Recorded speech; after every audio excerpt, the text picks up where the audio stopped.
ലഹരിക്കെതിരെ എല്ലാ ജനങ്ങളും ഒരുമിച്ചിറങ്ങണം എന്ന കാന്തപുരം AP അബൂബക്കർ മുസ്ലിയാർ. SKN40യുടെ ഭാഗമായി കോഴിക്കോട് മർക്കസിലെത്തിയ 24 ചീഫ് എഡിറ്റർ R ശ്രീകണ്ഠൻ നായരുമായി സംസാരിക്കുകയായിരുന്നു അദ്ദേഹം. ഇസ്ലാം മതത്തിൽ ലഹരിക്ക് വിലക്കുണ്ട്. എല്ലാ മതനേതാക്കളും ലഹരിക്കെതിരെ ഒറ്റക്കെട്ടായി പ്രചാരണം നടത്തണം. ഭരണഘടന ഉയർത്തിപ്പിടിച്ച് നമ്മുടെ രാജ്യത്തിന്റെ നല്ല പേര് സംരക്ഷിക്കണമെന്നും അദ്ദേഹം പറഞ്ഞു.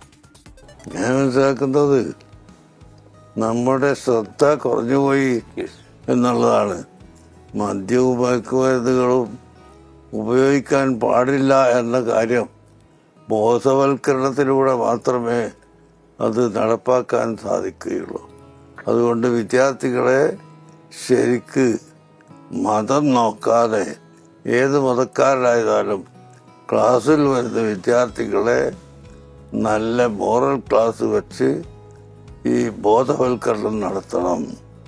എല്ലാ വിഭാഗം ആളുകളും ഉള്ള രാജ്യമാണ് ഇന്ത്യ എന്ന നിലയിൽ എല്ലാവർക്കും ജീവിക്കാനും പഠിക്കാനും പഠിപ്പിക്കാനും സൗകര്യമുള്ള ഒരു ഭരണഘടനയാണ് ഇന്ത്യൻ ഭരണഘടന.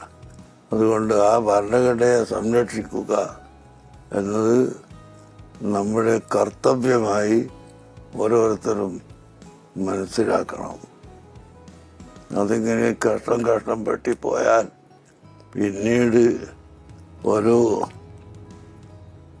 മതത്തിനോ മതമില്ലാത്തവർക്കോ ഒന്നും ഇവിടെ നിലനിൽക്കാൻ സാധിക്കാതെ വരും.